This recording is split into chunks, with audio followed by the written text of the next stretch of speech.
I didn't grow up in a privileged home. It was the opposite for me. I grew up in a very dysfunctional home, a very violent home. Like, as far back as I can remember, I didn't grow up with many things. I didn't have very many possessions. My parents did what they could. I have a large family, and it wasn't always fun. It wasn't always happy, but I hit a certain age when I came to realize that I knew that I didn't have a lot. I knew that that my father was a very violent, strict man. My mother, she was loving, but also in a way kind of like an absent mother. But mind you, like, I love my parents. I love them dearly, and thank God that I still have them in my life. And so, in fact, my father, like, that's my best friend. Like, I can talk to him about anything. And my father made a huge turnaround in his life, and as my mom as well. Like, when I'm with my parents, we always laugh and we have the most amazing time together. And I feel like it's not even making up for the time we didn't have like that. And I don't think we have been trying to make up for anything. I just feel like how life was back then for me to compare to how it is now, it's just like it's always been like moving on to the next chapter, and I do my best to keep moving forward. It was hard for me at first, but I feel like the lessons that I learned, that my parents taught me, and the advice that they gave me, but also personally experiencing life wasn't very easy for me. I made very stupid choices. I made a lot of mistakes, but I can't say that I regret too much in my life, because I realized that if I were to ever regret a lot that happened to me, I wouldn't be the person that I am today. I would never be able to sit here and talk about how much I've overcome. But more than that, I just feel like despite all of the bad circumstances and the bad experiences, I've taken so much good from those experiences. Like, I've learned so much, and I've been able to mature a lot. And mind you, I'm still learning. I'm still growing. I'm not perfect. And I remember this specific time. I was walking a friend home. This was in junior high. It was in grade 7. Her name was Corina, and she asked me to walk her home. Mind you, I'm short and I'm skinny, and I'm not, like, when people, I assume when people look at me, I don't look like a threat at all. So I was surprised when she asked me to walk her home.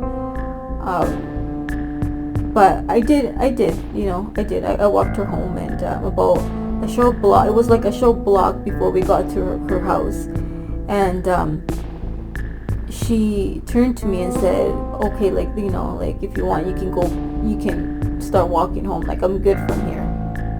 And I looked at her because I was like, "Are you sure? Like, how much further do you have to go?" She said, "Oh, it's just there, like just a few houses down."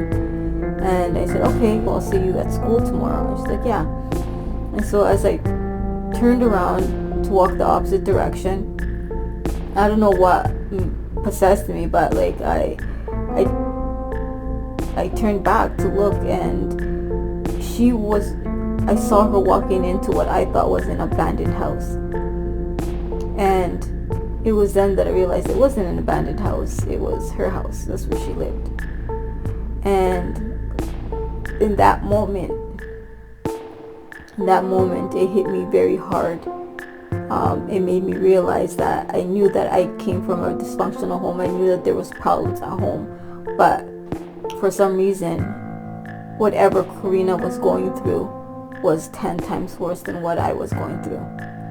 And it was in that moment that I started to appreciate the things that I did have. From that day forward, when I start paying more attention to my friend Karina, that and I feel like I always was very loving and caring, but I had my father telling me that I also needed to be strong and that I shouldn't cry, and especially being a woman and not having a lot of brothers, and so as a female, he would tell me, like, just be strong, and and don't cry and don't show your feelings, but it was seeing the way my friend Karina was living that made me realize that I started to distinguish what advice that I could put into practice that my father would give to me or that my mother would give to me. And seeing that she lacked a lot of what I had, despite me not having a lot, because like I said, you can say I grew up in poverty, but not compared to her situation. And she had a lot going on in her life, like a lot. And I used to complain a lot about my parents not allowing me to go out and hang out with my friends and this and that. And I thought to myself, how can I change that? How can I turn that around as to where I am able to have freedom, but also have my parents' trust and not have them question me or worry so much about me? And like I said, like, obviously, I grew up in poverty. I didn't have a lot, but Karina had even less than I had. And I used to wish that I had, so that I could share with her, so that I could give to her. Because I saw at times how embarrassed she would get, and I didn't know how I could help her. And I remember my mom always telling me, she would always say this to me: if you have and your friends don't have, always share. And if you have to give up your share, then you give up your share, but don't ever sit in between your friends and eat something and have them watch you eat. Don't ever do that, because one day you never know that it could be you in their shoes. So always share. It doesn't matter, even if you have a little bit, always share. And if you ever want to help anybody, always give them the best, whatever the situation may be, but don't let it be like half-assed, pretty much is what she was saying. And because if you're going to help someone, then help them. Don't ever help them because you want payment in return. Help them because your heart is telling you to help them. Do it behind the scenes, and so that, because you don't know how they feel, you don't know how it's going to make them feel. And parents were always very giving people, even when we didn't have. This program was offered at school where you would get $79 every 2 weeks. Basically, you would stay after school with a teacher and just, like little programs here and there. But you would have to attend. I think it was like for 2 hours after school or an hour after school, something along those lines. And you would get $79 every 2 weeks. And so I remember the first time I applied, they denied me, and then I think I applied like 3 times before they accepted my application and accepted me to come into the program. And I remember the first time that, I went to pick up my check. Mind you, I was only like 13 years old, and I went to pick up my check, and I was so happy. I was so ecstatic. I had never had that much money before. And getting that paycheck, although I know that I even now when I think of it, I know that I really didn't do anything to earn it, because we didn't do anything of work or that you could say that was labor or anything like that. We were just having fun. But the fact that I stayed the 2 hours or the hour, 2 hours, whatever it was, I felt like I had earned it. And it put a drive in me, and I never understood my father and my mother when they would tell me like always work hard, don't ever steal, even if you have to wait to buy whatever it is you need to get, always work hard, always be honest. And I remember just feeling so amazing getting that check, and so basically that's how I earned my parents' trust. And because I had earned the hard way to gain my parents' trust, that I valued that, and I kept my word. Because there were times where obviously like I didn't go to the most prestigious high school. I went to good elementary schools, but high school I went to the baddest high school in the city. And so obviously, there were kids there doing things they weren't supposed to be doing, and a few times I engaged in a lot of the activities that they would present to me, and I'd be like, okay, like, yeah, I'll try it.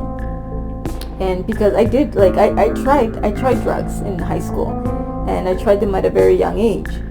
And for some reason, I never took to it. Like, I never wanted to continue using or anything. Like, I would try it one time, and it's like, it's not for me. The one thing that I did pick up was smoking. I used to be a chain smoker, and but thankfully I'm not anymore. I quit. Although a lot of my friends, most of my friends, that was their life. And I would hang around with them still. I just wouldn't do anything. I would just be that quiet, chill one in the corner while they partied. And they never had a problem with me. I was never peer pressured into, oh, you gotta do this. Or they would offer only because it was the polite thing to do, right? But I was never peer pressured into indulging in that type of activity. So, but a lot of the bad experiences that I went through, like at home, the violence and the drinking, and it did for a while, like I was traumatized by it. But as I got older, I understood more. Like, not just that, I would analyze the situation that I was in, and or I would see like a lot of my friends had really rough lives, and I thought my home was dysfunctional. It was nothing in comparison to the way that their lives were. Despite the bad circumstances, like I really did learn a lot from my parents, from their mistakes, and from the trauma and the PTSD and like all of that. Like I've learned, and I think that really has allowed me it did allow me to overcome and be able to survive and to be where I am now, and I'm not saying I'm like this huge successful person, but compared to where I would have ended up, I can definitely say that 10 times out of 10 I've made it, and I've succeeded, and I am still succeeding, and I still thrive, and I still have that driving me to succeed and to go further in life, not just for me but for my children, my family, my friends, people around me, strangers. And I can't look at those bad experiences that I went through and regret.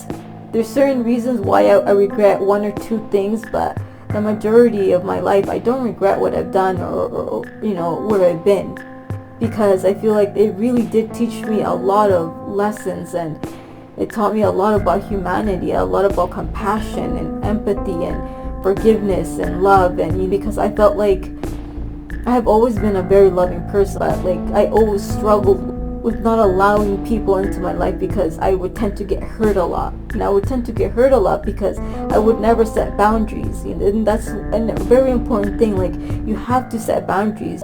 If somebody cares for you, they're going to accept those boundaries. But if they don't, then they shouldn't be in your life. You need to let those people go because it's your life. It's your happiness. It's your peace of mind. I sit down with these adults incarcerated, and I've never really said too much about who I am, and I know that a lot of the times we tend to come on camera and we just try to post all of the good things, and we're these great people, and it's just like, no, I'm sorry, that's not my story, that's not who I am. I am a very serious person, but I am a very loving and caring person. I used to be an addict, and I didn't become an addict till later on in life, but I did become an addict, and I overcame that. And my family is not perfect. My family is very dysfunctional, but I love my brothers and sisters to death. My parents, I don't know what I would do without my parents. My parents are my life, my children, my husband. And a lot of people think that, a lot of women that are married to men in prison, that they have a lot of insecurities. And no, I've always been a very confident, secure person. And I've never had problems with self-esteem or anything of the sort. In fact, I really value my father. I value him, and like I said, he taught me so much, despite his flaws. But I was like, more than anything, my father really did teach me how to survive. He taught me how to fend for myself in this world as a female. I have had people discriminate me because of the color of my skin, because of my height, because of my gender. And every single time I was able to come on top because of what my father taught me. And I value him. I value my brothers. I value my husband. My husband has been such a blessing in my life, and I know that a lot of people look down on him because he's in prison, and it's but yeah, I don't want to get too deep into that in this video, but I value the men in my life. I feel like men are such an important part of our lives. I would be lying to you if I would to tell you that I hate my exes, and I did go through a lot of physical, mental, and emotional abuse with 2 previous exes, and like I said, I would be lying to you if I told you that I was completely traumatized, because I'm not. I was able to overcome a lot of the trauma that was caused by being in those relationships. But more than anything, I feel like I've survived not because I'm a victim, but because I'm a human being, and you have to survive. I feel like a lot of the times, people expect the world to cater to you and to, baby you and keep you coddled, and I don't see it like that. I'm not the type of person that's going to coddle you. If you're my friend, I'm going to listen when you need me to listen, because there are times where we don't want advice. We don't want to hear what you have to say. We just want to vent. And I know those times, and I'll let you do that. But I will always do my best to bring out the best in you. I will always tell you, hey, this is not okay. And I expect my friends to do the same thing for me. The time that we live in, just people are just to the point where you can't say anything, you can't do anything without them being offended, and it causes trauma, mental, abuse, and it baffles my mind that we've hit that point in our life where everything is considered trauma, everything is considered PTSD, and it's just I don't think that, because I feel like it's just people being coddled. For someone like myself, like I said, this is just a little bit of what I'm telling you, but for someone like myself to survive and to make it and to be okay, I feel like if I can do it, you definitely can do it. There are resources, there's ways to get help if you don't have that drive, and if you're just struggling to the point where you just can't make it. Like I said, I've been there. I did try several times and failed to take my own life. Those were times that I learned more about myself and my weaknesses, and I worked on those, and I didn't want to stay in that place where I was stuck in that type of weak mentality and the type of victim mentality. But it's because I was hard on myself and allowing myself to get to that point that I wanted to take my life. It was a very dark place that I allowed myself to fall into, because at the end of the day, that was my choice. It was my choice whether I were to get back up and just keep going, and I chose not to. I chose I didn't want to live anymore. But it's not like that for everybody, and I understand that it's not like that for everybody. But really, for me, I just feel like there is so much strength in you that I know could help you get out of that place, and whatever trauma that you've been through, whatever horrible experiences that you've endured, that you've lived through, that there's always something to learn from those experiences. With my parents, it wasn't always good, but I took the good from it. I made sure that I understood the bad and why that bad happened, and then I was able to prevent the bad from repeating itself in my family with my children. But yeah, I don't want this to go all over the place. I feel like I'm going around in circles now, but yeah, it started with my friend Karina that I started to really look deep into myself as a human being and my circumstances, and unfortunately my friend Karina didn't make it. She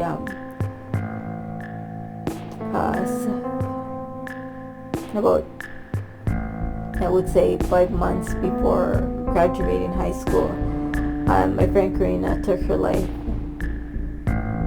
And yeah, and it's because of that, like I said, it started with her, you know, it started with her that I started to realize the good that I had in my life, and I started to become more, strong-minded, and because she didn't make it is another reason that I always promised myself that I would always work hard and make it, because she couldn't. And I always felt guilty that I couldn't help her more than I did. I try not to think too much about her because it makes me sad. It makes me regret a lot. Like I said, I don't have too many regrets, but one regret I do have is not helping her more than I should have, and not speaking up, and yeah. But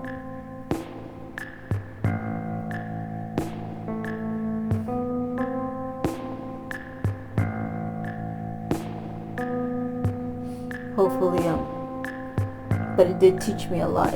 It taught me, it taught me to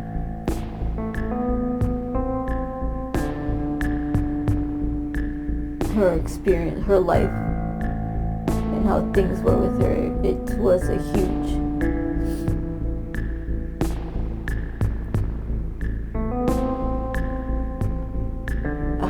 a huge eye-opener for me.